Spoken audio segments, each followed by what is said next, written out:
Hi, everyone. Welcome to Reflections on Music and Nature. I'm here with Carlos McMillan Fuentes and Brennen Milton of the piano clarinet duo Carlos and Brennen, which is based in Sacramento and performs works from the old canon as well as the modern works, local composers, and some of their own compositions. In addition to numerous performances in the Sacramento area, some of their recent projects include a lecture recital in Las Vegas on overcoming stage fright at the National Association for Negro Musicians, and they were recently invited to perform in Carnegie Hall as first prize winners of the Golden Classical Music Awards. Uh, they both teach and perform together in the Sacramento area. Um, Welcome to this talk. Thank you so much for making the time for this. Thank you for having us. Yeah, thanks. I guess we need to continue to update what we do because I'm playing woodwinds now, playing flute and saxophone in performances as well. Oh, awesome, great. As well as clarinet, which is how I. Oh yeah. That's how you know. But most people don't know about this new instrumental chapter that I've opened up in my life here. Awesome. So Maybe each of you could talk generally kind of about the connection between nature and the work that you do as musicians.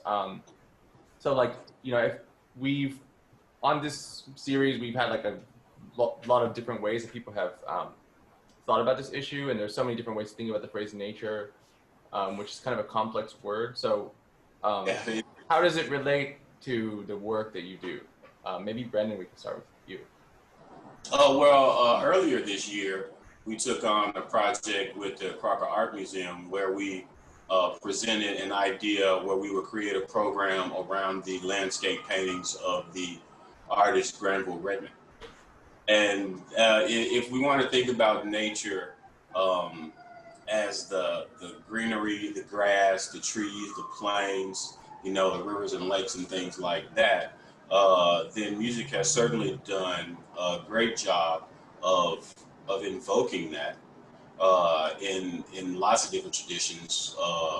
That particular program was great because we got a chance to play a piece called "Oh Lady Moon," right, which is really great and evocative of one of Redmond's scenes of like a river and a moon, and the exhibition over at the Crocker was absolutely uh, wonderful.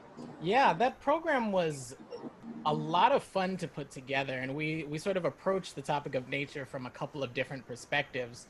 One of the great things about that whole exhibition, Granville Redmond really is considered to be an impressionist artist, and the impressionist art movement really, there's a big focus on nature, on pastoral scenes, and really presenting things sort of as they are initially, like really sort of earnest, honest representations of what nature looked like. And then, sort of as the movement progressed later on, things became more sort of stylized and perfected and idealized. But you get that in a lot of different approaches to music as well. And so we chose a program where we had pieces that either had direct tie-ins to nature or were pieces that were sort of earnest and focusing on color, focusing on just this presentation of sound in a way that really mimics what the landscapes evoke when you have a chance to see them. So for us working in that way, it was really interesting to engage in nature because while we weren't necessarily engaging with nature directly, we were engaging with nature through the eyes of a visual artist. And something I didn't actually know starting the project is that Granville Redmond was actually deaf. So that adds a really extra element to things when you consider the fact that he was creating these landscapes not from a musical perspective, not even from an auditory perspective at all, but purely from a visual one. And so, yeah, there's a lot of inspiration to be found in nature for musicians from, really starting in the Romantic era and onwards.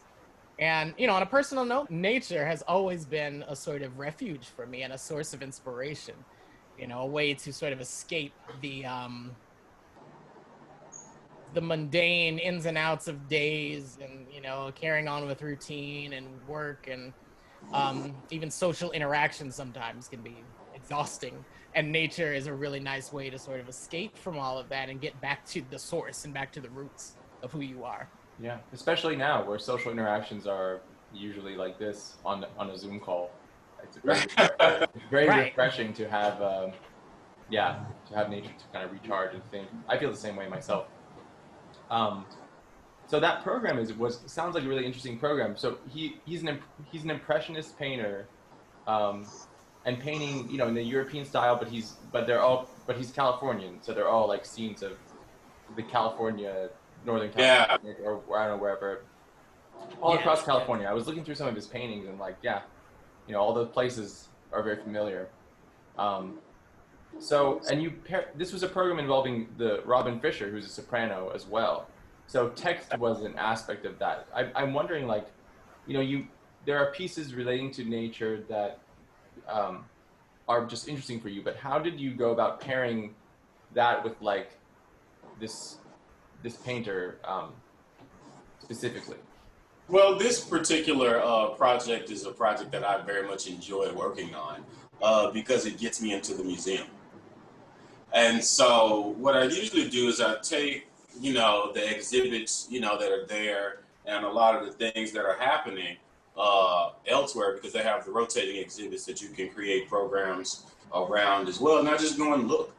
What it was about Granville Redmond, it was actually the pastoral quality of the paintings that immediately I know we could do lots of stuff with this. And Robin Fischer and us have been trying to find a reason to do Old Lady Moon since like since we realized that we liked each other so much. We have to find a reason, right, to perform this piece. And this is a perfect opportunity, you know. And then, of course, with her expertise in the areas of literature, she brought attention to my attention a couple of other pieces, such as the Hurton Lied by Meyerbeer, which is very evocative of some shepherd and, you know, the flock and the whole deal, and yeah, with these big open chords and, you know, sweeping lines and things like that. So yeah, that was pretty much how we came across the idea, and I can't wait to get back in the museum once it opens and look around and apply again, because the process of going in and looking at the paintings and is so much fun for me personally. Yeah, that concert was in February, right? And that was right February, the concert, Yeah. right before, right, the last chance. I mean, yeah, we barely got that one in. Yeah, I don't think the March performance at the Crocker happened. Probably not. Yeah. Because it's the last Sunday of the month, isn't it? I Or guess. is it the first Sunday? I don't know. I don't know. But Well, I'll add on to what Brendan is saying about the idea of choosing text, and to say that the other piece that we added on the program was a set of vocalises by the composer Vaughan Williams. And a vocalise is a piece that does not use text, doesn't use words. So in that sense, we kind of circumvented the whole issue of having text even related to anything nature. You know, the direct sort of connection between the text and the music, by creating you know, sort of a space in these compositions where it was all about color. It was all about the impression of what the piece was trying to convey, which again was our sort of tie-in with the impressionist style and with this very natural, you know, idea of exploring this, you know, the human condition in nature. Right. Great. I wonder if you could talk maybe generally about like what in the music that you play, you know, maybe in this program and other programs that you've done, what are some of the different approaches that you've encountered in the compositions that you've performed, or what inspires you about ways that composers and musicians engage with nature? What are like some of the most interesting approaches that you've seen? Well, I'll say we recently performed, I guess 2 years ago now, at the Sacramento Preparatory Music Academy. We performed the quartet for The End of Time by Olivier Messiaen. And one of Messiaen's most interesting contributions to music is the fact that he was, an ornithologist, and so he incorporated literal transcriptions of bird songs into all of his, most all, I shouldn't say all, but most all of his compositions, including this quartet. And a lot of the imagery that he uses in this quartet, because of the circumstances of its composition during the war, are all very apocalyptic, passages drawn from the Book of Revelation that have to do with the angels saying that there shall be time no longer and it's the day of judgment now and all of that. But he incorporated in these compositions literal transcriptions of bird songs. So in that way, I think that was one of the most challenging things that we have undertaken as a duo, along with two other incredible musicians.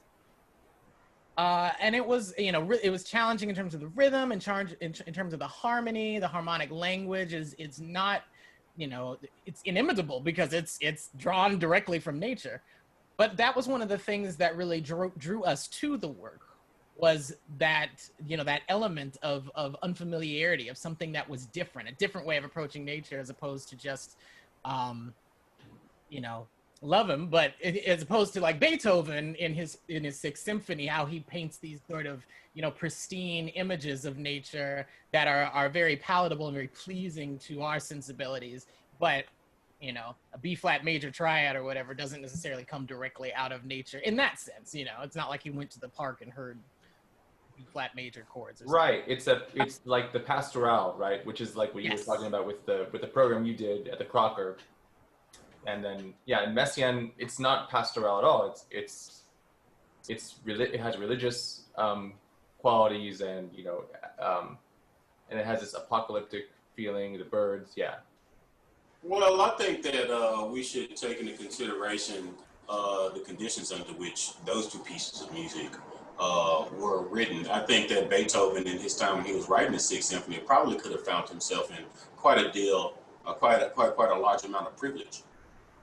So I mean, I think that it may be very well conceivable that he goes through a park and hears B flat major, whereas Messiaen in a concentration camp during a war, very much is seeing a different view of nature, right, and absolutely, I do agree with Carlos. The Messiaen's approach to his programming of nature is absolutely one of the most interesting things that I've performed. And I had the privilege of getting to play a lot of those bird collie type passages. And really to hear the birds was absolutely inspiring on how to play them, right? Because in a sense, you could kind of let go of trying to be so perfect, right? Because they're birds. Right, I mean, they're birds, right? We don't know exactly what they're saying anyway, right?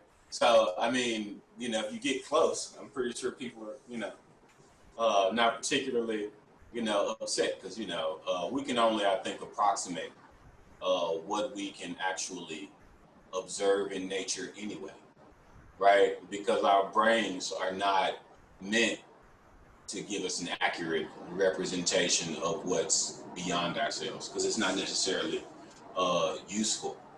Nature in itself is a complex word, because I'll never forget, the word natural, people enjoy tossing that term around, right? What is natural, especially in the lives of human beings in 2020. I don't think we could really lay claim to say that anything is not natural. Right, we have to either say that everything's natural or nothing's natural, right? Because you have a 60-year-old man talking to me on the telephone in Memphis, Tennessee, telling me how unnatural text messaging is. I'm like, if you don't understand the irony of the statement that you're making right now, I just cannot. Right. Like being on the phone is natural. Exactly. Is it any more natural, right, than sending a text message to somebody in light speed halfway around the world?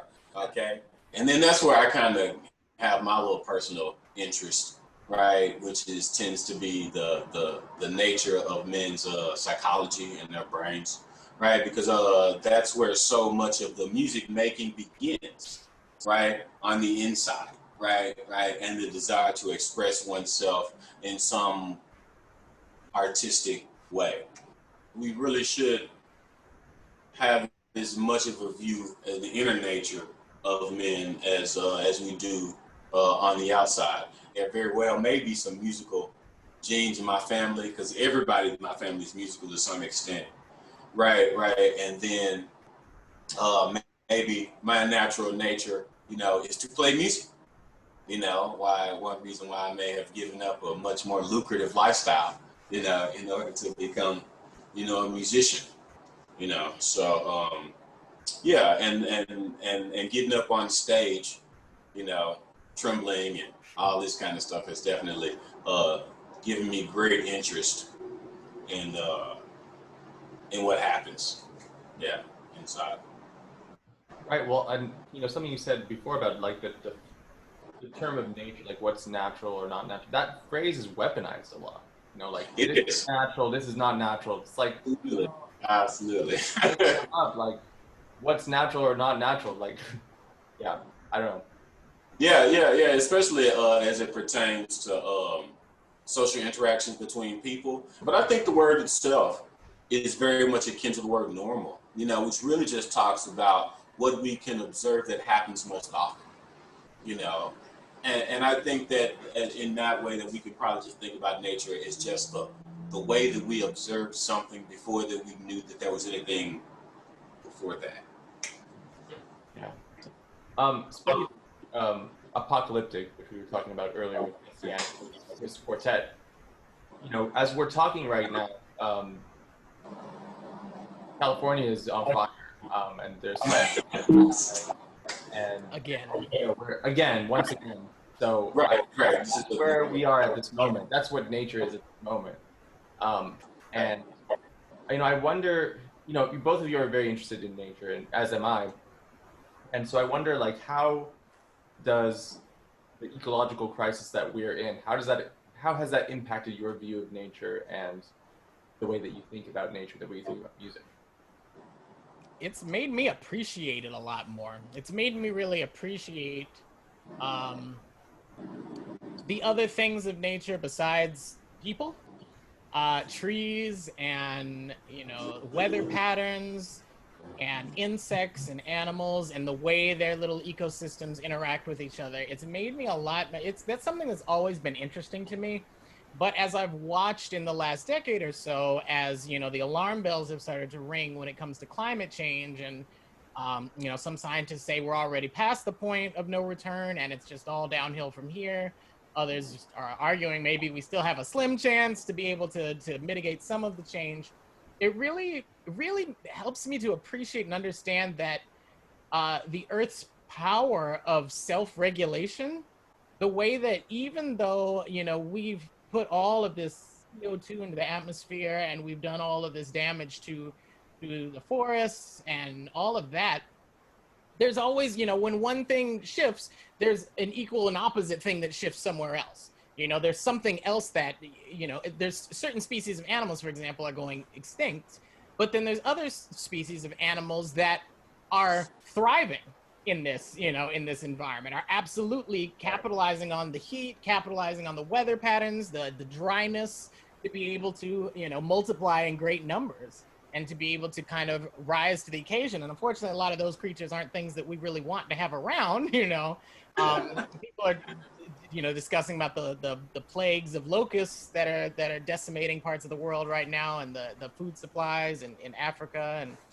and all of that, but it really is just, it really puts into perspective for me that I'm not the biggest thing in this universe. That while I am in the one sense the biggest thing in my universe and everything, I'm also nothing at the same time. Yeah. And there will be forces that will regulate this universe and cause it to respond kind of regardless of what it is that I do or even humanity collectively does at this point. There's just some stuff that's gonna have to just naturally by the accord of the universe just come into balance.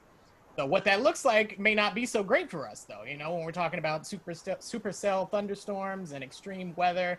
I saw that the Weather Service had issued its very first fire NATO warning, which the fact that they have to create new words for things because they're happening in such frequency now that it's like recognized as a concept. You know, all of those sorts of things again just put into perspective for me my real, you know, role in this universe, and also the importance of music as a sort of escape, but also a vessel for change, as a way of inspiring people to keep spirits lifted at a time when America and the world is grieving. You know, thousands and thousands of dead from a virus that came out of nowhere, seemingly. It's just a lot, right? So, the current ecological crisis, you know, I think gives me inspiration to just try and to be the best that I can be at every moment, because you know, just tomorrow's not promised, you know, and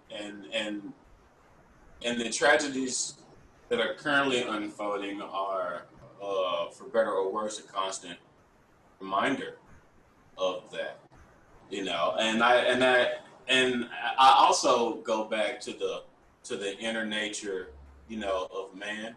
And sometimes I don't know if I have enough hope for our survival in general because of that nature, right? Because so many of the problems that we currently find ourselves in, the climate crisis to be one of them, is really, I think, one of those preventable things. You know, it was known for quite some time the toll that our industrial activities was taking on the larger environment. You know, so you know, I think that we have to continue to look inward, you know, as well as outward.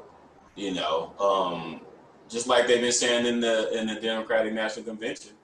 You know, what we do now, right, will really the decisions that we make now will stay with us for a very long time, right? And that's us having to look inside as well as outside. So that's what the current environmental challenges, you know, have really kind of led me to think. Right. So on your website, you both have written that you're interested in highlighting the experiences of minorities while also conveying uplifting social messages. So I'm wondering, how does one do that with a clarinet and I guess also flute and other instruments and piano? We do that in a couple of ways. We do that with commissions, and we do that with programming. Commissions in so much that for my graduate project, my last recital, I commissioned a local musician, Cody Bennett, to write a piece that he thought invoked the struggle of the LGBT community in the 21st century. And then we got up and he wrote program notes, you know, to kind of help guide the audience's listening experience, you know. And then what that can do is that can open up a space for discussion, right, around this piece of music, right? And then, you know, you can begin to really understand a little bit more about your audiences and your world by commissioning pieces of music that at least could invoke thought and start a conversation, right? And it's a similar thing with programming, right? So we try our best to while include a lot of the canon, like you said earlier, we also try and include lesser known works by people who sometimes were purposely excluded from having their works heard. You know, speaking specifically of Black Americans as well as women Americans, and of course there's plenty others, right? Maybe some Jewish composers, right? Maybe some foreign composers, right? And my colleague here, Carlos, has has written music, and just by him writing music is, I think, an act right along that vein. Well, I was gonna say just our presence on the stage is an act. To begin, I mean, really, just to begin with, to see one skilled African American on stage performing virtuoso works, that are, part of a sort of an exclusive canon that you have to study and work towards is enough.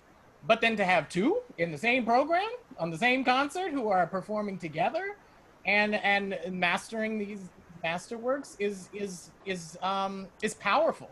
Is really inspiring to younger generations who don't often see people who look like them on the stage. Even they don't even necessarily know that something like that is possible for an African American, or for a woman, or for somebody who is LGBT, or any of these things. They often don't even recognize that they have that potential and that power until they see somebody who looks like them do it. And I'm really fortunate in the sense that I just closed out teaching at a school for 5 years that has a predominantly African American and Latino population, mostly African American, about 80% African American. And I was their music teacher, so it was a really powerful opportunity for me to be able to show the younger generations this style of art that we do, to let them know that there is a link between the classical composers, between Bach, Beethoven, and Mozart, and the world of jazz, of course, and then also Michael Jackson and Bruno Mars and Cardi B. Like, there are very direct connections that you can draw and illuminate for the students so that they understand that music doesn't happen in a vacuum, that society is linked to the music and the art that it creates, and that at every sort of major intersection, in American history, African Americans and minorities have been a part of that, part of the element of change, the motor that has sort of driven American art forward, and European art to an extent. And every stage. Yeah. Every stage. And in all the styles too, And then absolutely artificial walls between these styles, when really there should be this. We should all be kind of absorbed. Right. And working with all this different music. And I definitely appreciate what Carlos says about being able to see, right, someone who's doing what you do. Because, when I was coming up in high school, I was fortunate enough that I lived in a city where the principal clarinetist of the local symphony was a black man. Right? Now, how often do you see anywhere in the United States where the principal player is brown, right? I mean, let alone sitting in the orchestra in the first place, And so I was absolutely inspired, right, at the age of 16. And he came to the high school and played with the chamber group, and I was like, yes, right? Because little did I know how much I would come to enjoy chamber music just because of my personality, And I was having trouble fitting in because I was in a large band, and I always wanted to play really loud, right, and that's perfect for a chamber musician, right, because you don't have to carry nobody but yourself. Yeah, learn your part, right? Learn your part. That's what you need to do. And when your part come up, you play real loud, not real, but when your part's not there, you slip into the background, And so it was very inspiring, to see a very capable. Not just, average, musician. An excellent musician, up on stage, black man. He could have been my uncle, or he could have been my, my granddad or something. When conversations of, race and homophobia and all these kinds of things come up, it's not for me personally all about, doom and gloom and, what people need to do. But I'm also very much willing to have the discussions of the progress that we've made, right? And how the fact that I can come to this forum or many other forums and talk about my experiences as a black man and my experiences as a homosexual, and I couldn't do that 15 years ago. I couldn't do that, so many years ago. And no one could do that in public spaces anywhere, longer than that. So, that's the part of the uplifting, social message that we want to make sure that we convey, along with the notion that, yes, we all have work to do. And some of us have more work to do than others, absolutely. And there's nothing wrong with that, But I think all of it needs to be said, And while we have people's attention, with the lovely art that we create, it's also a moment where we can give art a rest and talk about more salient social issues. Yeah, totally agree. Carlos, maybe I know you're quite a prolific composer. Maybe if you could talk a little bit about your own music and how how that is influenced by nature in some ways, and then maybe lead us into this excerpt that we have from one of your pieces that we're going to listen to. Certainly, yeah. What drew me into the piano was the music of the Romantics. Hearing a piece by Chopin, like the Revolutionary Etude by Chopin completely changed my trajectory as a musician. And then I discovered, Rachmaninoff and Brahms and these guys who were just writing these lush, emotion-driven, landscapes of sound. And then comes Liszt, which is these virtuosity and this torrents of sound. And that was my bread and butter as a composer, and really the style that I wanted to emulate and write in. Until I went to this incredible program called Governor School in North Carolina, which is where I grew up. And the Governor School West program, in the year 2004, I went for choral music, which was kind of a shock because I didn't think I could sing, but my choir teacher thought differently. And I auditioned, lo and behold, I got in. So I was like, oh, well, okay, that's cool. And the entirety of the music we performed in the first half, it was a 6-week program. The first 3 weeks were all music in other languages. We didn't do a single piece in English. One of the pieces had no score. It was all gestural based on what the conductor taught us, different symbols, and there were no words in that piece. And it was incredible. And the second half of the concert was all in English, but every single work was by a composer who was either alive or from the 20th or 21st century.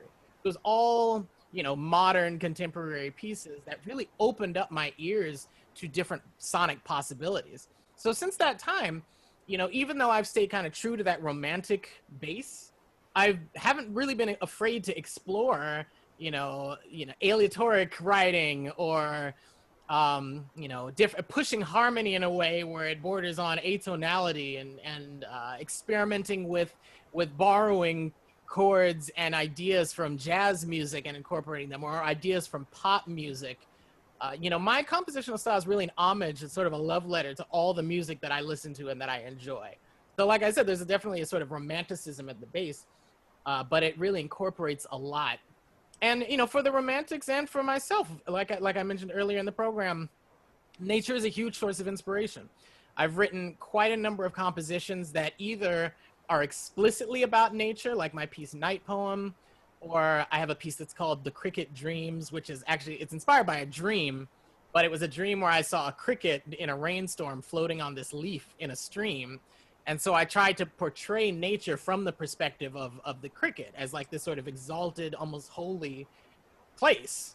And then the cricket sort of comes alive and it goes becomes more kind of whimsical halfway through the piece, but it's still serious and serene and severe at the same time. So that's been my sort of compositional style. And that also includes exploring aspects of human nature.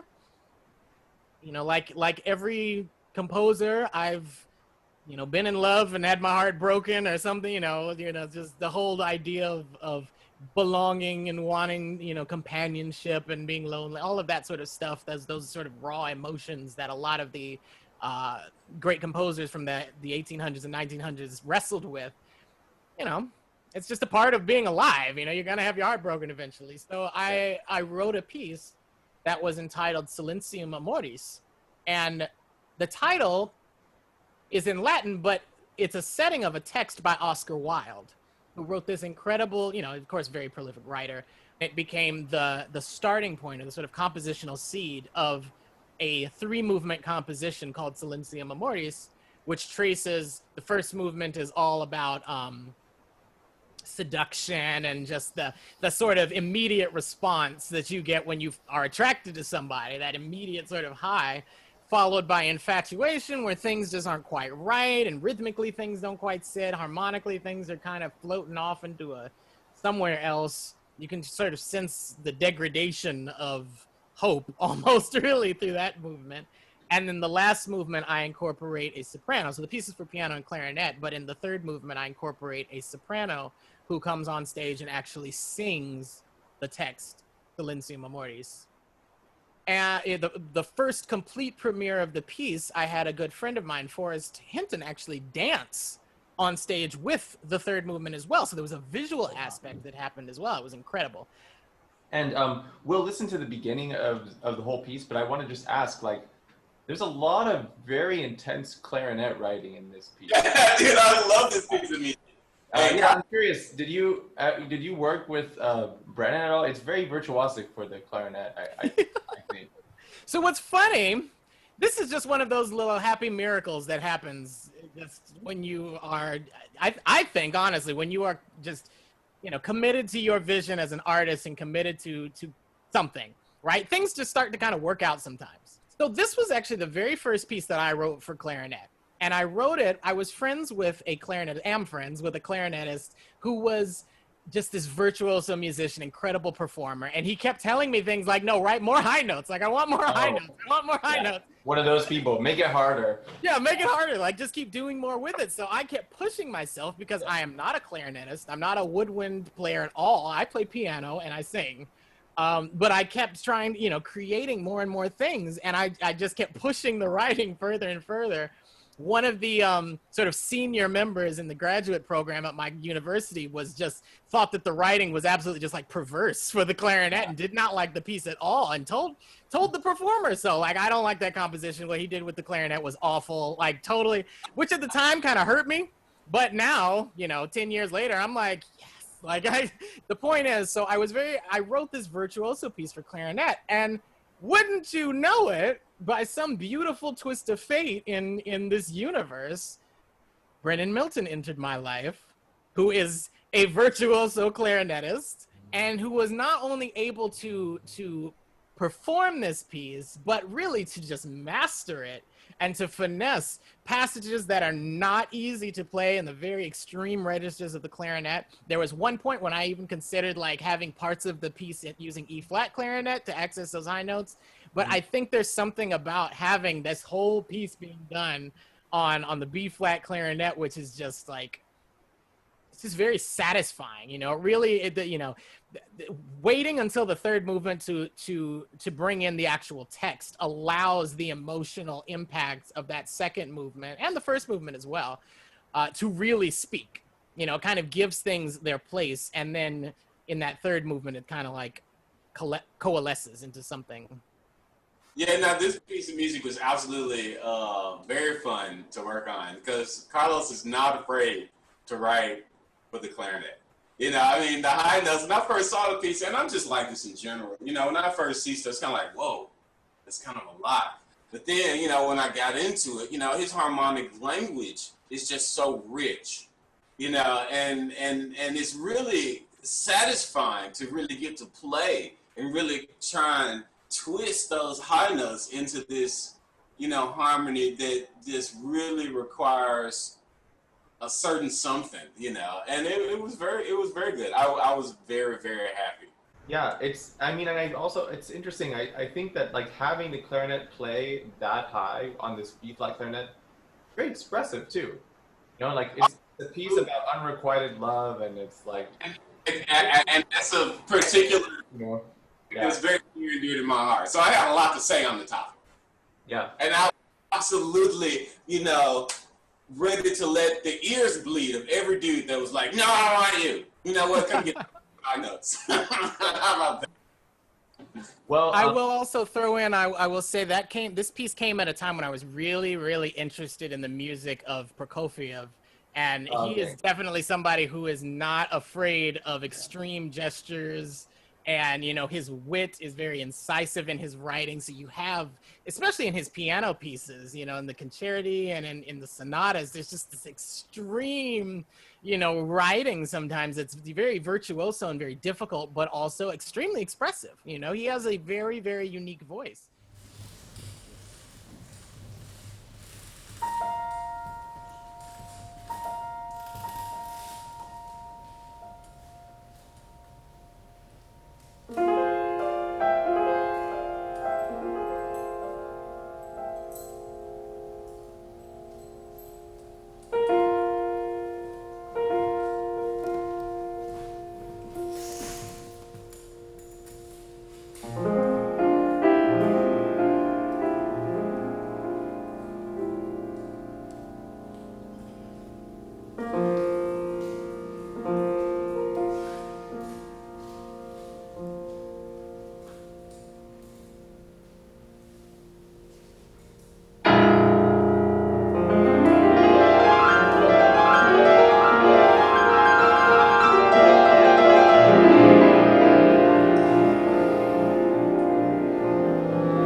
People can listen to this on SoundCloud, right? The whole thing?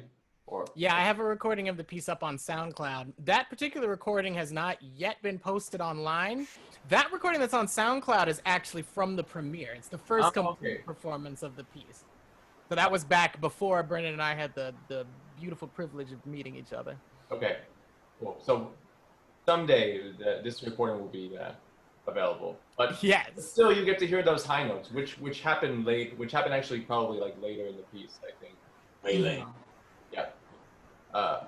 Well, is there anything else that the two of you want to say before I let you go, or? Well, just that we're excited for the possibilities of this next year. As much as things are topsy-turvy and crazy, the way I've been sort of navigating this entire pandemic experience is to just be able to remind myself that when there's no rules, anything goes. You know, when nobody has the roadmap for the future, anything really goes. And so we're really working to try to explore new methods of performing. We are both now board members on the Sacramento Community Concert Association, so we're going to be very involved in creating a season that, you know, either is virtual events or socially distanced events, hopefully in 2021, fingers crossed. But the plan is just that we're going to be able to focus and highlight some of the works of the canon that maybe have been overlooked, by minority composers, by women composers, by Black composers. We kind of jokingly were like LGBT composers, but then we're like, well, that's also kind of everybody already who's already in the canon. There's so many of them. There's so many of them who made off just fine. But anyway, I'm teasing. I digress. I'm really just teasing. Point is, we are really looking forward to figuring out new and novel ways of being able to bring music to everybody in the midst of this craziness. So hopefully that will be able to bring some solace and some joy during everything else. You want to tell any of your viewers that we're looking for some people to help us in our organization by joining our board as maybe a program director or something of the sort. If people could get in contact with us if they're interested, that'd be great. And of course, any kind of comments or any kind of interactions about music, life, anything, we're always welcome for all of that as well.